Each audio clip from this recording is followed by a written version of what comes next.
పచ్చిమిర్చి దొండకాయ టమాటా చట్నీ తయారు చేయటం. పచ్చిమిర్చి దొండకాయ టమాటాను కట్ చేసి స్టవ్ మీద బాండీ వేసి ముక్కల్ని బాండీలో వేయాలి. అందులో ఆయిల్ వేసి ముక్కల్ని కలిసేలా పెట్టుకోవాలి. ముక్కల్ని కలిసేలా పెట్టుకుంటే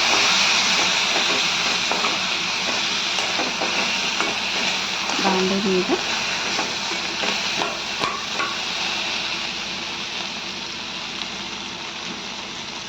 మూత పెట్టేసి 2-3 నిమిషాలు ముక్కల్ని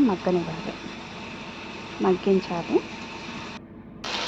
మూత తీసి కొత్తిమీర ఉంటే కొత్తిమీర, పుదీనా ఉంటే పుదీనా, ఒక గుప్పెడు ఆకుని వేసుకోవాలి.